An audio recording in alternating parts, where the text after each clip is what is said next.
नमस्कार, सत श्री अकाल। पंजाब के चंडीगढ़ से आप सुबह से लगातार न्यूज़ 24 का ये स्पेशल कवरेज मंथन पंजाब देख रहे हैं। विधानसभा चुनाव के मुहाने पर पंजाब है, जैसा कि हम लगातार कह रहे हैं, और एक से एक दिग्गज पंजाब की राजनीति से जुड़ा इस मंच पर आपको सुनने को मिल रहा है। उनसे हम कर रहे हैं लगातार अलग अलग मुद्दे जो चुनाव को प्रभावित करेंगे उन पर बहस कर रहे हैं। इस वक्त मेरे साथ दिल्ली से बेहद खास मेहमान जुड़ गए हैं। आम आदमी पार्टी के पंजाब प्रभारी राघव चड्ढा युवा डायनामिक पॉलिटिशियन है। प्रवक्ता के तौर पर हमने उन्हें अलग अलग टीवी डिबेट्स में, टीवी चैनल्स पर देखा है और अपना पक्ष और आम आदमी पार्टी का पक्ष बेहद मजबूती से रखते हैं। राघव, क्या आप मुझे सुन पा रहे हैं? कनेक्टेड हैं? बिल्कुल सुन पा रहा हूँ। Thank you so much. सत श्री अकाल। स्वागत है आपका मंथन पंजाब में। राघव, कैसा है मूड? कितनी है अपबीट तैयारी? हाउस द जोश इन आम आदमी पार्टी? आप सबसे बड़े विपक्षी दल के तौर पर पंजाब में उभर कर आए पिछले विधानसभा चुनाव में, और इस बार आप कह रहे हैं कि आपका स्टेक काफी मजबूत है, तो तैयारी कैसी चल रही है? देखिए, 2014 में जब पहली बार आम आदमी पार्टी ने लोकसभा का चुनाव लड़ा, सारी सीटों पे लड़ा, लोगों ने बहुत प्यार और उम्मीद के साथ हमें 4 सीटों पे जिता दिया। एक ऐसी पार्टी जिसका नामो निशान नहीं था 2014 में पंजाब में, पर लोगों ने चुनाव लड़ा, आदमी पार्टी को अपनी पार्टी बनाया, पार्टी को अपनाया, खुद आम आदमी पार्टी बने, चुनाव लड़ा और 4 सीटें हम जीते। फिर 2017 में पहली बार हमने विधानसभा का चुनाव लड़ा और उस चुनाव में एक न्यू प्लेयर के लिए पहली आउटिंग जो होती है, अपना विधानसभा का डेब्यू जो होता है, उसमें मुख्य विपक्षी दल के तौर पर हम बाहर आए, सामने आए। अकाली दल, शिरोमणि अकाली दल जो 100-150 साल पुरानी पार्टी है, उसे खदेड़ दिया। कांग्रेस पार्टी को एक बहुत बड़ी चुनौती दी और मुख्य विपक्षी दल के तौर पर आम आदमी पार्टी उभरी। लेकिन बीते 5 सालों में लोगों ने कांग्रेस पार्टी को जिस उम्मीदों के साथ चुना था, उन उम्मीदों को तितर बितर होते हुए देखा। उन उम्मीदों पे खरी नहीं उतर पाई कांग्रेस पार्टी। पौने 5 साल हो गए आज कांग्रेस पार्टी को सत्ता में। मैनिफेस्टो का एक भी वादा अगर कांग्रेस पार्टी बता दे उन्होंने पूरा किया। ठीक है, लेकिन राघव, आपका मूड अपबीट है, आप अपने आप को प्रोजेक्ट कर रहे हैं कि अगला मुख्यमंत्री आप ही बनाएंगे, लेकिन आपकी पार्टी के लोग आपकी पार्टी छोड़कर, जिन चन्नी जी को आप ड्रामेबाज चन्नी जी कहते रहते हैं, लगातार मैंने सुना है आपके इंटरव्यूज में, प्रेस कॉन्फ्रेंसेस में कांग्रेस को टारगेट करते हैं, उसी कांग्रेस में जा रहे हैं, ऐसा क्यों?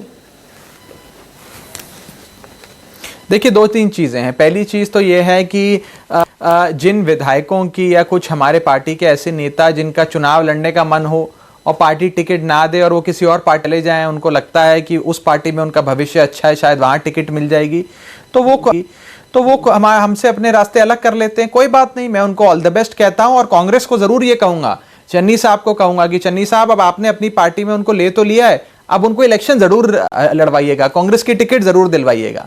कुछ लोगों ने अगर आम आदमी पार्टी का साथ छोड़ दिया, लेकिन लाखों करोड़ों लोग आम आदमी पार्टी से जुड़े भी हैं। तो ये पहली चीज। दूसरी चीज, मैं ड्रामेबाज क्यों कहता हूं? मैं ड्रामेबाज इसलिए कहता हूं, मैं आपको एक एग्जांपल देता हूं, उस एग्जांपल से आप मेरी बात समझ जाएंगे।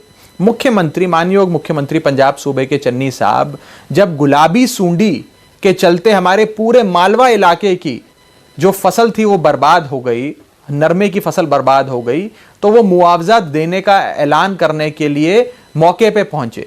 वो खेतों में गए, किसान से मिले और अपने पूरे कैमरे की फौज और मीडिया की फौज लेकर गए। बड़ी बड़ी फोटोएं चन्नी साहब ने कैमरे के साथ खिंचवाई और किसानों के साथ खिंचवाई कि हम इनको मुआवजा देंगे। मुआवजा उस किसान को जिसके साथ फोटो खिंचवाई उसको भी नहीं मिला आज तक, और उस फोटो को चन्नी साहब ने पंजाब की हर दीवार, हर चौराहे पे लगाया, हर बस के पीछे लगाया। यानी कि पंजाब के किसान को मुआवजा तो छोड़ो, जिस आदमी के साथ भटिंडा के उस पिंड में जाकर फोटो खिंचवाई, उस किसान तक को इन्होंने मुआवजा नहीं दिया। ये चन्नी सरकार तो नहीं राघव, ऐसा तो नहीं चन्नी साहब, कैमरा बट नो एक्शन। अच्छा राघव, कहीं ऐसा तो नहीं कि 32% दलित आबादी को टारगेट करने के लिए कांग्रेस ने जो सो कॉल्ड मास्टर स्ट्रोक चला, चरणजीत सिंह चन्नी को मुख्यमंत्री बनाया, अकाली दल ने बीएसपी से गठजोड़ कर दिया, उस रेस में कहीं आप अपने आप को पिछड़ा हुआ पा रहे हो, इसीलिए आप चन्नी साहब को बार बार टारगेट करते हो? कहीं ऐसा तो नहीं? राघव, क्या आप मुझे सुन पा रहे हैं? अब सुन पा रहे हैं आप मुझे? एक बार फिर से अपना सवाल दोहराइएगा। आप मेरा सवाल ये है कि चन्नी साहब को जो आप बार बार टारगेट करते हैं, उसकी वजह कहीं ये तो नहीं कि दलित 32% जो वोट बैंक है पंजाब का, उसके लिए कांग्रेस ने ये सो कॉल मास्टर स्ट्रोक चला, अकाली दल ने बीएसपी से गठजोड़ कर लिया और इस दलित वोट बैंक को लुभाने की रेस में आप पीछे रह गए, तो इसलिए चन्नी साहब को टारगेट करते हैं आप? देखिए दो तीन चीजें मेरी थोड़ी सी सुनिएगा। देखिए, जहां तक दलित समाज का और दलित भाईचारे के प्रतिनिधित्व की बात है, हमारे पास एक ही कैबिनेट रैंक की पोजीशन है, लीडर ऑफ ऑपोजिशन, विपक्षी दल का नेता, वो हमारे हरपाल चीमा साहब हैं, वो दलित भाईचारे से आते हैं। डेप्यूटी लीडर ऑफ ऑपोजिशन वो भी जो आम आदमी पार्टी की विधायिका है सर मानू के मैडम, वो भी दलित भाईचारे से आती हैं। जहां तक प्रतिनिधित्व देने की बात है, कांग्रेस ने तो अब प्रतिनिधित्व दिया है, हम तो कई समय से प्रतिनिधित्व देते आए हैं, उनकी बात करते आए, लेकिन हम इसको एक चीज लेकर समाज को बांटने का काम नहीं करते हैं। मैं पंजाब सूबे से आता हूं, मैं आपको एक चीज बताना चाहूंगा, ध्यान से सुनिएगा। पंजाब के अंदर जिस प्रकार की आपस में सांप्रदायिक सद्भाव है, आपसी भाईचारा है, वो शायद ही आपको देश के किसी कोने में नजर आएगा। हमारा पंजाब में जात के बिरादरी के नाम पे बंटने वाला सूबा नहीं है। थोड़ा सुन लीजिए, जरा मुझे बोलने दीजिए, 1 मिनट सुन लीजिए। ये जो दलित कार्ड, ये लोग कहते हैं हमने दलित कार्ड खेल दिया, ये बात ही पंजाब, पंजाबी और पंजाबियत के खिलाफ है। 1 सेकंड बस, मुझे 10 सेकंड और दीजिएगा। मैं आपको एक एग्जांपल देना चाहता हूं। बहुजन समाजवादी पार्टी, जिसे दलित समाज की पार्टी कहा जाता है, उसका जन्म पंजाब में हुआ। वो पंजाब में चुनाव लड़ती थी आज से कुछ साल पहले तक, और किसी सूबे में चुनाव नहीं लड़ती थी। ठीक। सारे नेता पंजाब से आते थे। दलित की राजनीति, दलित वोट बैंक की राजनीति बीएसपी पंजाब में नहीं कर पाई, उनको पंजाब छोड़कर उत्तर प्रदेश जाना पड़ा। अगर दलित नाम के हो रही है क्योंकि सारे सियासी दल दलित कार्ड खेल रहे हैं और इसको इग्नोर नहीं किया जा सकता चाह कर भी, क्योंकि ये सामने दिख रहा है सबको। लेकिन राघव, ये बताइए, मुख्यमंत्री की बात आती है, सीएम कौन बनेंगे पंजाब के? आम आदमी पार्टी अगर मान लीजिए सरकार बना भी लेती है, कई सर्वेज में आपको बढ़त भी दिखाई गई है, तो आपके सीएम कौन होंगे? सीएम के चेहरे का नाम का अनाउंसमेंट करेंगे आप चुनाव से पहले? आम आदमी पार्टी 2022 के इलेक्शंस का चीफ मिनिस्टीरियल कैंडिडेट आम आदमी पार्टी का, और पंजाब सूबे का अगला मुख्यमंत्री कौन होगा उसके नाम की अनाउंसमेंट कर घोषणा कर 2022 का चुनाव लड़ेगी। ये मैं औपचारिक तौर पे आपको कह रहा हूं। करेंगे, लेकिन ऐलान कब करेंगे? अभी राघव, अभी इस मंच पर सुखबीर बादल बोलकर गए कि अकाली दल की तरफ से, अकाली दल बीएसपी गठजोड़ में वो सीएम मिनिस्टेरियल कैंडिडेट हैं। चन्नी साहब को लेकर अभी कोई घोषणा तो नहीं कांग्रेस पार्टी ने की, लेकिन चलिए मान लेते हैं, कांग्रेस को साइड पे कर लेते हैं। उनका ये कहना था कि कोई चेहरा नहीं किसी पार्टी के पास, चन्नी साहब को भी अनाउंस नहीं कर रही ऑफिशियली कांग्रेस, आम आदमी पार्टी अपना चेहरा नहीं अनाउंस करी, लेकिन अकालियों ने दिल दिखाया है और अपना चेहरा दिखा दिया है और नाम अनाउंस कर दिया है। और जब तक चेहरा अनाउंस नहीं होगा, पंजाब की आवाम कनेक्ट नहीं करेगी, तब तक क्यों वोट देगा कोई? तो आप कब तक का इंतजार कर रहे हैं? किस वक्त का इंतजार कर रहे हैं? चुनाव में तो ज्यादा वक्त बचा नहीं। जो पूरी जी अकाली दल को तो अनाउंसमेंट करने से ना कोई रोक सकता है ना रोकना चाहिए, क्योंकि उनका मुख्यमंत्री तो बनना नहीं। वो हर हफ्ते अगर नया मुख्यमंत्री भी खड़ा कर दें तो भी उनको कोई फर्क नहीं पड़ना, क्योंकि अकाली दल तो इस चुनाव में है ही नहीं, कहीं नजर ही नहीं आ रही। वो पॉलिटिकल पार्टी एक ऐसी पॉलिटिकल पार्टी आज बन गई है पंजाब में, जिससे पंजाब का बच्चा नफरत करता है। आप भी जब सूबे में घूमेंगी आपको भी यही पता लगेगा कि लोग कितना नफरत करते हैं अकाली दल से। जहां तक हमारे मुख्यमंत्री पद के उम्मीदवार की बात है, हम उनका नाम अनाउंस करके चुनाव लड़ेंगे। कब अनाउंस करेंगे ये हमारी पॉलिटिकल स्ट्रेटेजी का हिस्सा है। ये हर पॉलिटिकल पार्टी का अपना अधिकार होता है। मनीष सिसोदिया या भगवंत मान जो इतने दिनों से इन द विंग्स हैं, या क्या अरविंद केजरीवाल दिल्ली छोड़ के आएंगे पंजाब? क्या मनीष सिसोदिया दिल्ली में रहेंगे? क्या भगवंत मान जो कि इतने दिनों से इन द विंग्स हैं और अपने आप को पंजाब का पुत्र बताते हैं, और आपने ये भी कहा आम आदमी पार्टी ने कि कोई पंजाब का पुत्र ही बनेगा चीफ मिनिस्टर, हम तो जो बनाएंगे। देखिए, तीन चीजें उस व्यक्ति में जो होंगी मैं वो बता सकता हूं। नाम तो पार्टी जब अनाउंस करेगी, हमारी पॉलिटिकल स्ट्रेटेजी का हिस्सा है। हम कब अनाउंस करते हैं वो हम तय करेंगे। 3 चीजें मोटे आप अपने आप को भी गिन रहे हैं? पहली चीज, वो व्यक्ति नहीं नहीं, मैं अपने आप को नहीं गिन रहा, मैं कह रहा हूँ वो व्यक्ति में 3 चीजें होंगी मोटे मोटे तौर पे। पहली चीज, वो पंजाब सूबे का होगा, वो पंजाब सूबे की 3 करोड़ आवाम में से कोई होगा, और वो ऐसा व्यक्ति होगा जो पंजाब की आन बान शान कहलाने लायक हो और सिख समाज से होगा। ये माननीय मुख्यमंत्री अरविंद केजरीवाल जी जो हमारी पार्टी के मुखिया हैं, उन्होंने बात साफ करी है। हम अनाउंस करेंगे, मैं आपको आश्वस्त करता हूं बहुत जल्द। और मैं आपकी बेताबी समझता हूं, पूरे पंजाब मीडिया की बेताबी समझता हूं, क्योंकि हर व्यक्ति अपना अगला मुख्यमंत्री देखना चाहता है। हर सर्वे दिखा रहा है आम आदमी पार्टी की सरकार बनने जा रही है। सो जाहिर सी एक क्यूरियोसिटी होती है कि हम जाने कि कौन हमारा अगला मुख्यमंत्री होगा। बिल्कुल बताएंगे, सही समय आने पर बताएंगे। ये हमारी रणनीति का हिस्सा है। हम उसे जुलाई 2021 में अनाउंस करें कि जनवरी 2022 में अनाउंस करें, ये हमारी रणनीति का हिस्सा है। कि वो सिख समुदाय से ही जुड़ा होगा। आपने बड़ी बात ये कही कि वो पंजाब से होगा और सिख समुदाय से ही जुड़ा होगा। बिल्कुल, ये बात हमारी पार्टी के मुख्य आदरणीय अरविंद केजरीवाल जी ने भी कही थी। मैं उनकी बात को जब इतना आपने कह दिया तो दलित सिख होगा या जट सिख होगा? नहीं नहीं, मैं हम लोग तो मैं आपको बताया ना जी, हम लोग ऐसे समाज को बांट कर नहीं देखते हैं, और ये पंजाब के लोग भी नहीं देखते। मैं पंजाब सूबे से ताल्लुक रखता हूं, मैं आपको बता रहा हूं, यहां बीएसपी की दुकान बंद हो गई, बीएसपी को दूसरे सूबे में जाकर चुनाव लड़ना पड़ा, क्योंकि पंजाब बढ़ता नहीं है कि आप अपर कास्ट हैं, मैं दलित हूं, आप हिंदू हैं, मैं मुसलमान हूं। इन चीजों से पंजाब बहुत परे है। और मैं कहूंगा, आपको भी कहूंगा कि पंजाब, पंजाबी और पंजाबियत के बारे में पढ़ें। आप देखेंगे ये जो समाज को बांटने की बात कांग्रेस करती है, ये पंजाबियत के खिलाफ है, पंजाब के खिलाफ है। अच्छा लगा पंजाबियत का जिक्र आपके मुंह से सुनकर। मैं खुद पंजाबियत से प्रभावित हूँ और शिव कुमार बटालवी और वो तमाम लोग जो है वो उस इंस्पिरेशन को देखती हूँ हमेशा। अगर जाति के मुद्दे से पंजाब ना बटे तो ये इससे अच्छा और कुछ हो ही नहीं सकता, क्योंकि जातिवाद की राजनीति ने इस देश का बुरा किया है जो अब तक किया है। ये मेरा पर्सनली मानना है। मेरा अगला सवाल ये है कि आप ये कहते हैं कि आम आदमी पार्टी 300 यूनिट फ्री बिजली की बात कर रही है, आपने कुछ समय पहले घोषित किया, उसके बाद चन्नी साहब ने बिजली फ्री कर दी, हालांकि बेशक 31 मार्च तक करके उसका मजाक भी बना खूब सारा। दूसरी तरफ अकालियों ने 400 यूनिट फ्री आपसे 100 यूनिट ज़्यादा कर दी। तो अब ये जो आपका एक पोल प्लैंक है, ये जो आप कैरेट फ्री बिजली वाली करते हैं, ये तो अब सबने यहाँ हाईजैक कर ली, तो आपको इसका कितना फायदा मिलेगा? देखिए, कांग्रेस पार्टी बिजली मुफ्त करने की बात करती है, तो मैं कांग्रेस को कहता हूं कि राजस्थान में आपकी सरकार है, हिंदुस्तान की सबसे महंगी बिजली वहां मिलती है। महाराष्ट्र में आपकी गठबंधन की सरकार है, हिंदुस्तान की सबसे महंगी बिजली वहां मिलती है, वहां करके दिखाएं। छत्तीसगढ़ में आपकी सरकार है, वहां करके दिखाएं। अकाली दल तो दौड़ में ही नहीं है, उनकी अनाउंसमेंट या उनके जो वादे हैं उनको मुझे लगता है उस पर बात भी नहीं करनी चाहिए। समय की बर्बादी वो दौड़ में नहीं है। एक शख्स है जो पूरे हिंदुस्तान में बिजली, सुखबीर बादल इसी मंच पे से थोड़ी देर पहले बोल के गए हैं कि 85 सीट्स अकाली दल जीतने जा रहे हैं। आप कह रहे हैं कि वो दौड़ में ही नहीं।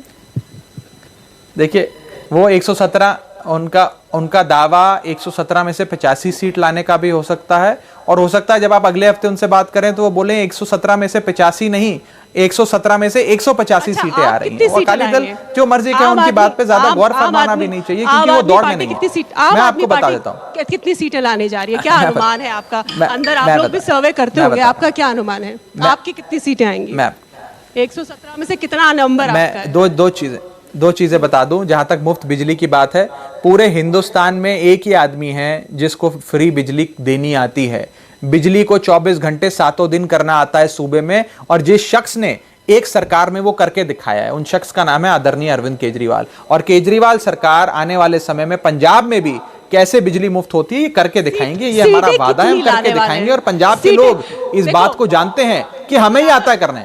देखिए राघव, आप युवा पॉलिटिशियन हैं, आप बहुत डिबेट्स में आते हैं, आप भी अब सीजन्ड पॉलिटिशियन हो गए हैं। बेशक आप एक चार्टर्ड अकाउंटेंट अपने आप को अभी भी मानते हैं, लेकिन अब आप एक सीजन्ड पॉलिटिशियन हो चुके हैं। तो आप भी ये जानते हैं कि जो कॉन्फिडेंटली अपना सीट प्रोजेक्शन करता है उसके पीछे कोई आधार होता है। अब अगर वो कह रहे हैं कि 85, तो आपका भी कोई प्रोजेक्शन होगा, आपका भी कोई ग्रास रूट्स का स्टडी होगा, कुछ तो बताइए हमें, आप अपना अंदाजा दीजिए। आम आदमी पार्टी, मैं बता देता हूं, आम आदमी पार्टी पूर्ण बहुमत की सरकार बनाएगी, ये मैं आपको पूरे विश्वास के साथ कह रहा हूं। आंकड़े क्या होंगे ये मैं आपको बहुत जल्द बताऊंगा, लेकिन पूर्ण बहुमत की आम आदमी पार्टी की सरकार हम बनाएंगे। और आप हर नेता से पूछेंगे, हर नेता कहेगा हमारी सरकार बन रही है। अभी चन्नी साहब 2 घंटे बाद आपके कार्यक्रम में आएंगे, वो बोलेंगे कांग्रेस की बन रही है। सुखबीर बादल जी अभी गए, वो कह रहे हैं हमारी सरकार बन रही है। मुझसे पूछेंगे, मैं बोलूंगा हमारी बन रही है। मैं आपसे अनुरोध करूंगा, अभी ये कार्यक्रम समाप्त होने के बाद आप पंजाब घूमिए, आप पंजाब जाइए, पंजाब के लोगों से मिलिए, पिंडों में जाइए, लोगों से पूछिए। एक ही आवाज आएगी, बस मुझे पूरा करने दीजिएगा। एक आवाज आती है कि सारी पार्टियों को मौका देके देख लिया, सबने धोखा दिया। एक मौका केजरीवाल को, इस बार मौका अरविंद केजरीवाल को। लोग कहते हैं हुन एक मौका केजरीवाल लूं, हुन एक मौका केजरीवाल लूं। पिंडों में हम जाते हैं, हम लोगों से मिलते हैं, हम सुनते हैं, सेंटिमेंट ये है कि सबको ट्राई कर लिया, अब एक मौका अरविंद केजरीवाल को और आम आदमी पार्टी को देके देखना है। शायद ये पंजाब को रंगला बनाए, शायद ये पंजाब को खुशहाल बनाए। ये सेंटिमेंट है ग्राउंड पे, ये मैं क्लेम नहीं कर रहा हूं। आप अगर जाएंगे ग्राउंड पे आपको भी यही सुनाई देगा। और इसीलिए जितने सर्वे पिछले 6 महीने में आए, सारे सर्वेज ने आम आदमी पार्टी की पूर्ण बहुमत की सरकार बनेगी ये दर्शाया है। सी वोटर के सर्वे से लेकर सारे सर्वे ने, और मुझे पूरा विश्वास है कि पंजाब की आवाम इस बार आम आदमी पार्टी को जरूर मौका देगी। हुण एक मौका केजरीवाल नूं, ये आप कह रहे हैं कि ये सेंटिमेंट है ग्राउंड पर कि अब की बार मौका केजरीवाल को, तो इसका आधार क्या है और किस बेसिस पे आपको लगता है कि पंजाब की जनता आम आदमी पार्टी को ये मौका देने जा रही है या देगी? देखिए, पंजाब सूबा सबसे पहले तो आज सबसे ज्यादा डेट में है, कर्जे में है। लगभग 3 लाख करोड़ का कर्जा पंजाब सरकार पर है। सब कुछ गिरवी है पंजाब का। पंजाब में अनएम्प्लॉयमेंट, बेरोजगारी चरम पे है। नशे से जनरेशंस बर्बाद हो गई, तबाह हो गई। व्यापार ठप है। हर प्रकार से हमारा जो खुशहाल हरा भरा सूबा होता था वो आज बर्बादी की ओर बढ़ता जा रहा है। क्यों? क्योंकि यहां की सियासत खराब है। यहां के सियासतदानों ने खून चूस लिया लोगों का और पंजाब का, और सिर्फ अपने महल बनाए, अपने घर बनाए। एक साधारण विधायक जो एक बाइक पे चला करता था एमएलए बनने से पहले, आज उसके पास 5 कोठियां और 8-10 गाड़ियां होती हैं। कैसे हो जाता है इन लोगों का? इसलिए होता है क्योंकि ये लोग पंजाब के लिए नहीं काम करते। आपका सबसे पहला कदम, आपका सबसे पहला कदम आम आदमी पार्टी बदलेगी।